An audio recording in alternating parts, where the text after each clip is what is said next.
Hi friends, MG నుంచి కొత్త car అయితే రాబోతోంది. ఇది ఈవీ అన్నమాట. ఇది యాక్చువల్గా క్రాస్ ఓవర్. దీని పేరే విండ్సర్. యాక్చువల్గా ఈ కారు ఇండోనేషియాలో మ్యానుఫ్యాక్చర్ అయిందనమాట. ఈ కార్ని ఊలింగ్ అనే కంపెనీ తయారు చేస్తుంది. ఎంజీ ఆ ఊలింగ్ అనే కంపెనీతో టైఅప్ అయ్యి ఎంజీ ఇండియాలో మార్కెట్ చేయబోతోంది. మీరు చూసుకున్నట్టయితే ఇంతకుముందు మనకు ఎంజీ కామెట్ అనేది ఒక ఈవీ వచ్చింది. అది కూడా ఊలింగ్ కంపెనీదే. కాకపోతే ఇక్కడ ఎంజీ బ్రాండ్ వేసి ఇక్కడ ఎంజీ అనేది మార్కెట్ చేస్తుంది అనమాట. ఈ టైప్ ఆఫ్ మార్కెటింగ్ స్ట్రాటజీ పైన మీ ఒపీనియన్ ఏంటి? మీకు నచ్చుతుందా నచ్చదా? మీకు మా కామెంట్స్లో తెలియజేయండి. ఈ వెహికల్ మెయిన్గా చాలా కంఫర్ట్గా ఉండబోతుంది. ఎందుకంటే వీల్ బేస్ అనేది ఎక్కువ ఉంది. అలాగే మీరు చూస్తే రేంజ్ కూడా 450 కిలోమీటర్స్ ప్లస్ ఇచ్చారు. ఈ వెహికల్ ఒక మోటార్ చూసుకుంటే మీరు పర్మనెంట్ మ్యాగ్నెట్ సింక్రోనస్ మోటార్తో వస్తుంది అనమాట. అలాగే బ్యాటరీస్ చూసుకుంటే లిథియం అయాన్ బ్యాటరీస్ వస్తాయి. ఇది కూడా IP67 సర్టిఫైడ్ అనమాట. ఈ వెహికల్ ఒక రేంజ్ చూస్తే మీరు 450 కిలోమీటర్స్ ఉంది కదా, సేమ్ రేంజ్ ఇండియాకి కూడా ఎక్స్పెక్ట్ చేయొచ్చు. ఎందుకంటే వెహికల్ చాసిస్ అనేది బ్యాటరీ కెపాసిటీ బట్టి బిల్డ్ చేస్తారు కాబట్టి ఆ చాసిస్ అనేది చేంజ్ చేస్తే మొత్తం వెహికల్ అంతా చేంజ్ చేయాల్సి వస్తుంది కాబట్టి సో ఆ కెపాసిటీ అనేది మార్చకుండా ఇండియాకి కూడా సేమ్ కెపాసిటీ అయితే తీసుకొని వస్తారు. సో ఈ వెహికల్ ఒక లైటింగ్ చూసుకుంటే మీరు కామెంట్ చూసినట్టయితే ముందర కనెక్టెడ్ డిఆర్ఎల్స్ ఇచ్చారు, వెనకాల కనెక్టెడ్ టైల్ ల్యాంప్ ఇచ్చారు. సేమ్ అలానే తీసుకొని వస్తున్నారు ఈ వెహికల్ కూడా. హెడ్ లైట్స్ అయితే ఆటోమేటిక్ హెడ్ లైట్స్ అనమాట. మీకు రాత్రి అవుతానే అవంతకవే ఆటోమేటిక్గా వెలుగుతాయి. అలాగే డోర్ హ్యాండిల్స్ చూస్తే ఫ్లష్ హ్యాండిల్స్ అనమాట. మీరు లాక్ చేస్తే ఫ్లాట్గా ఉంటుంది, డోర్ హ్యాండిల్ అనేది బయటకు రాదు.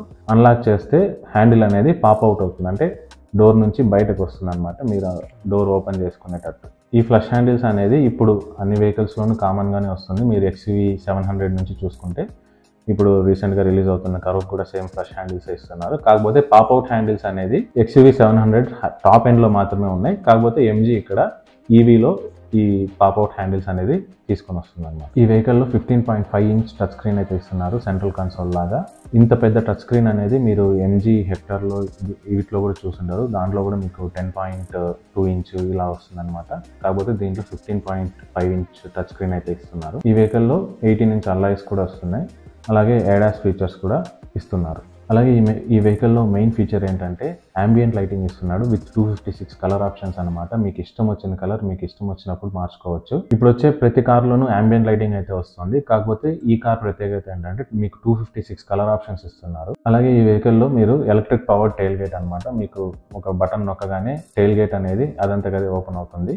వెనకాల డిక్కీ అనేది అనమాట. డిక్కీ అనేది అదంతకదే ఓపెన్ అయ్యి మీరు ఏదన్నా లగేజ్ ఏదన్నా ఉన్నా కూడా పెట్టి ఇంకో బటన్ నొక్కగానే అదంతకదే క్లోజ్ అవుతుంది అనమాట.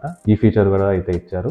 అలాగే ఈ కార్లో ఇంట్రెస్టింగ్ ఫీచర్ ఏంటంటే సీట్స్ అనమాట. ఇంతవరకు మీరు లెదర్ సీట్స్ చూసుంటారు, అప్హోల్స్టరీ లెదర్ అయినా ఇచ్చింటారు, క్లాత్ అయినా ఇచ్చింటారు. కాకపోతే ప్లెయిన్గా ఉంటుంది, అది మీకేం డిజైన్స్ రావు. కాకపోతే ఈ వెహికల్లో మీకు లెదర్ అనేది ఎలా స్టిచ్ చేశారంటే సోఫా మాదిరి స్టిచ్ చేశారనమాట. మన ఇంట్లో సోఫా చూడొచ్చు మీరు, ఇట్లా అప్స్ అండ్ డౌన్స్ ఉంటుంది, సేమ్ ఆ ప్యాటర్న్లోనే స్టిచ్ చేశారు.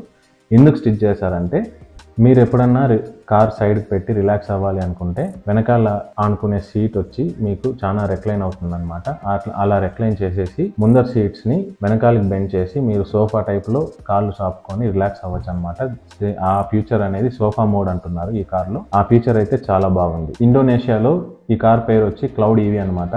అక్కడ మనకు సన్ రూఫ్ అనేది లేదు, హై ఎండ్ కూడా టాప్ ఎండ్స్ కూడా సన్ రూఫ్ అనేది లేదు. కాకపోతే ఇండియా ఖచ్చితంగా సన్ రూఫ్ని అయితే కోరుకుంటుంది కాబట్టి ఒక ఫ్యూచర్గా ఇండియన్స్ అందరూ సన్ రూఫ్ని అయితే కోరుకుంటున్నారు కాబట్టి ఇండియాకి సన్ రూఫ్ తెచ్చే ఛాన్సెస్ అయితే ఉన్నాయి. అలాగే ఈ కార్కి చాలా ఫీచర్స్ ఇండోనేషియాని మైండ్లో పెట్టుకొని చేస్తుంటారు. కాకపోతే ఇండియాకి తెచ్చేటప్పుడు కొన్ని ఫీచర్స్ యాడ్ చేయొచ్చు, లేదు కొన్ని ఫీచర్స్ తీసేయచ్చు. ఈ కారు యొక్క ప్రైస్ అయితే మీకు 12 lakhs నుంచి 18 lakhs వరకు ఉండబోతోంది. అలాగే ఈ కారు ఇండియాలో సెప్టెంబర్లో కానీ అక్టోబర్లో కానీ లాంచ్ అవ్వబోతోంది. ఇప్పుడున్న ఈవీ వెహికల్స్లో మోర్ ప్రాక్టికల్గా స్పేషియస్గా ఎంజీ అయితే విండ్సర్ ఈవీని తేబోతోంది. చూసారు కదా ఈ వీడియో.